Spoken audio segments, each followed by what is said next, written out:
La tregua en Gaza tendrá que seguir esperando. El negociador de los Estados Unidos aseguró que la propuesta del grupo islamista Hamas es inaceptable. Hamas había ofrecido entregar a 10 rehenes israelíes vivos a cambio de que el ejército israelí terminara permanentemente la guerra y abandonara por completo Gaza. La oferta ocurre tras la eliminación del jefe militar de Hamas. Soy Jenny Pérez y en Berlín. Destacamos.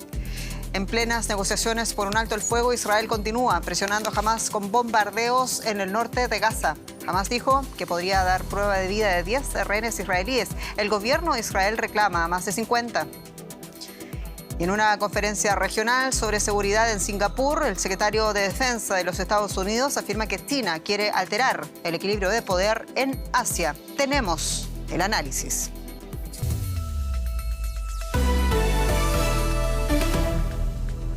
El enviado especial de los Estados Unidos para Oriente Medio, Steve Witkoff, rechazó este sábado una respuesta de la milicia palestina Hamas a la propuesta estadounidense para lograr un alto el fuego en la guerra de Gaza. La respuesta de Hamas es inaceptable y representa un paso atrás en el proceso, dijo Witkoff. Hamas había comunicado antes que había respondido positivamente a la propuesta, aceptando entregar con vida a 10 rehenes israelíes.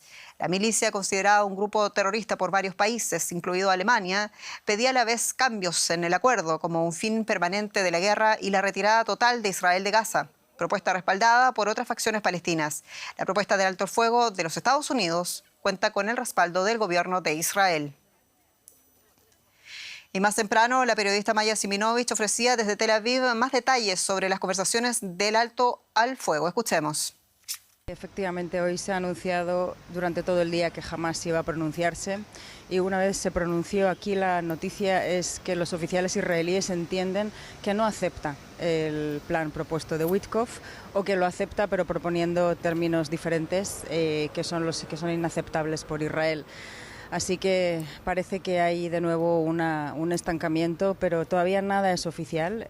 Jamás dice, como tú decías, que lo que desea y lo que más desea es que se retire Israel y se pare la guerra definitivamente, y precisamente eso es lo que el gobierno de Netanyahu no quiere y dice que todo el tiempo va a reanudarla. Ese es uno de los puntos de fricción. Otro más es que Hamas pide garantías estadounidenses a que esto suceda y que Israel no continúe con la guerra. También quiere cambiar los tiempos de liberación de los rehenes. En lugar de 2 fases, quiere 3, porque lo que se está planificando, lo que se está proponiendo es un alto el fuego de 60 días y entonces la propuesta original de Witkoff era liberar a los rehenes israelíes en los primeros días. Hamas propone al principio, en la mitad y al final, y también propone nuevos términos para la ayuda humanitaria.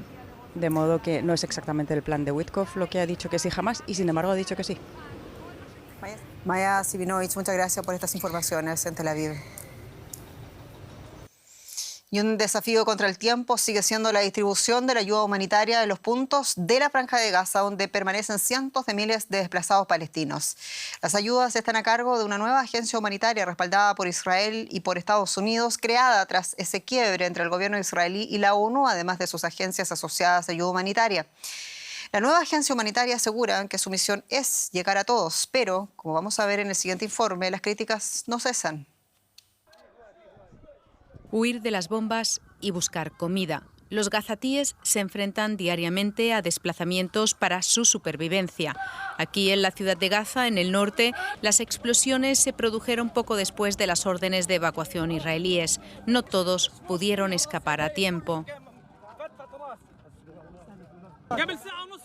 Hace 1 hora y media nos llamaron y nos ordenaron evacuar. Evacuamos toda la zona y atacaron esa casa. También evacuamos el campo. Los que estaban más allá han muerto. Los hicieron pedazos. En el sur, zonas que antes se consideraban más seguras también fueron objeto de ataques. Las bombas cayeron cerca del hospital Al-Amal de Han Yunis, exento de las órdenes de evacuación israelíes emitidas hace poco más de una semana. Múltiples ataques en toda Gaza mataron a decenas de personas el viernes, según la Agencia de Defensa Civil, lo que propició estas escenas de duelo frente al Hospital Nasser. Otros hospitales no pueden atender ni a los vivos ni a los muertos. El Hospital Al-Awda se ha visto obligado a cerrar tras las órdenes de evacuación israelíes y los repetidos ataques cercanos. La Organización Mundial de la Salud afirma que el norte de Gaza carece ahora de un centro médico en funcionamiento. Si Dios quiere, volveréis a trabajar en un futuro próximo. Volveremos.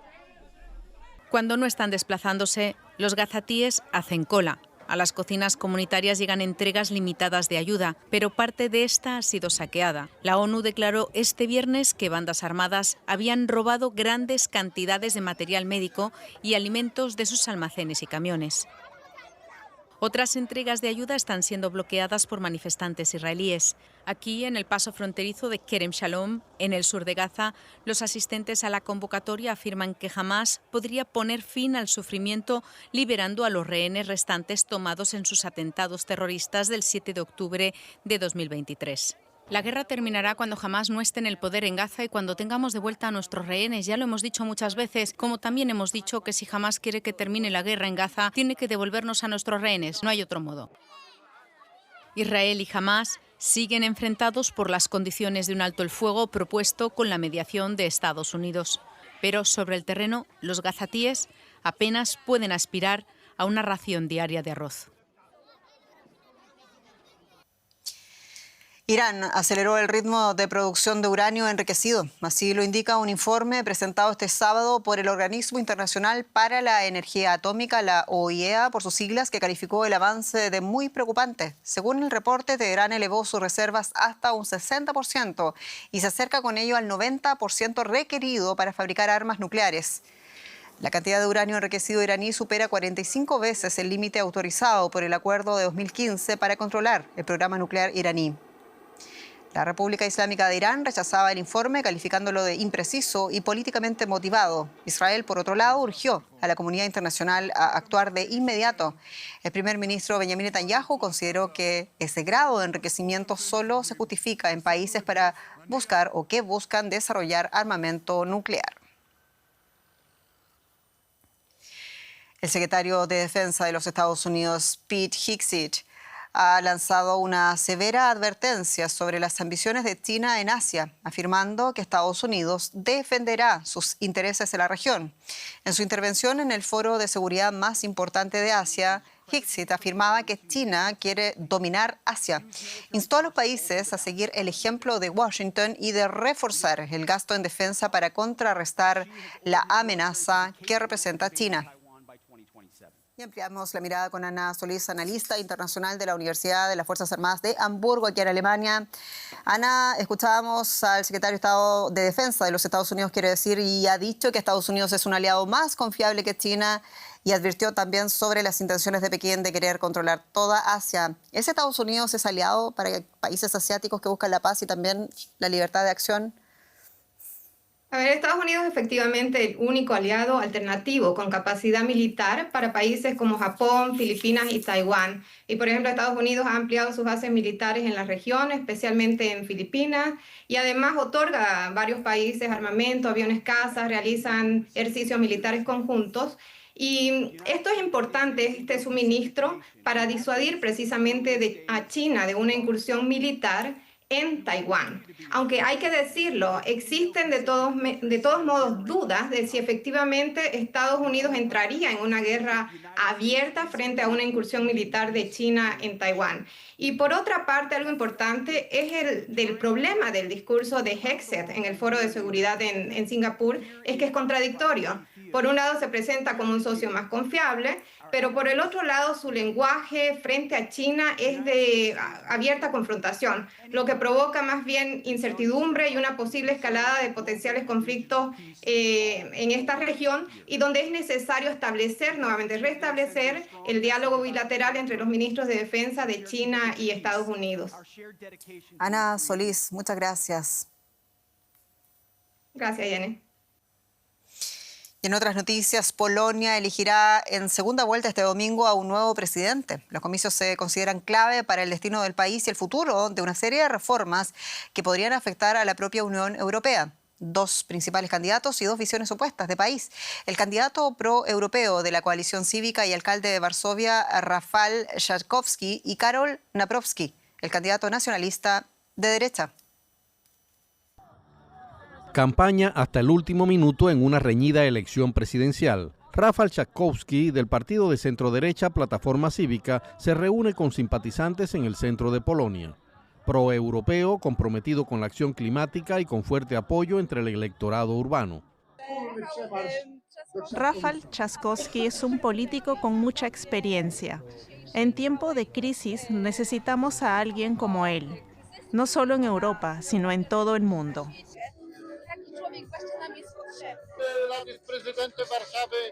Fue alcalde de Varsovia durante muchos años. Cuando uno visita la capital, salta a la vista cómo ha cambiado radicalmente la infraestructura de la ciudad.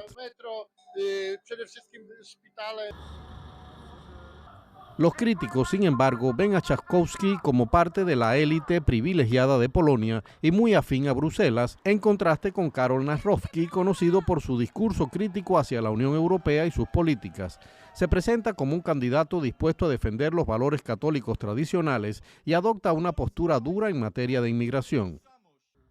Nos reunimos en Varsovia con uno de sus simpatizantes. Piotr Kudlicki afirma que con la guerra en Ucrania aún en curso, Polonia necesita un líder fuerte. Karol Nawrocki apuesta por los aliados más poderosos y relevantes de la OTAN, incluida su presencia en Polonia. Es razonable esperar que aquí se construya Fort Trump.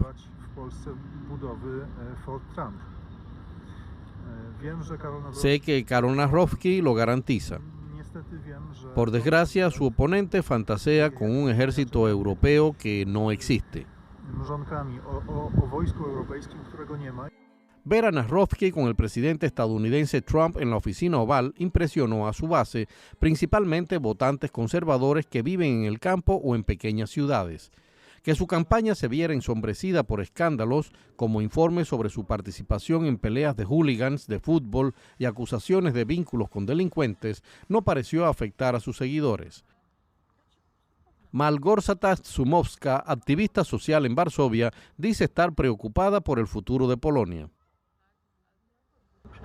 Me sorprende el nivel de brutalidad de esta campaña.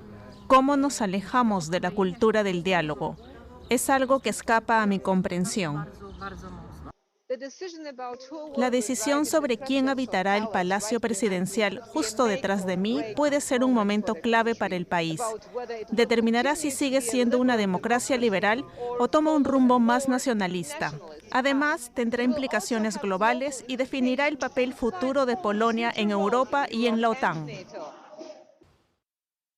Es una carrera pareja entre dos candidatos que representan visiones opuestas de Polonia. Más noticias internacionales a continuación. El canciller federal alemán Friedrich Merz realizará su primera visita a la Casa Blanca la próxima semana. Merz viajará a Washington el jueves para reunirse con el presidente Donald Trump. En la reunión se abordarán cuestiones como la invasión rusa a Ucrania, la situación en Oriente Próximo y el pulso comercial de Estados Unidos y la Unión Europea.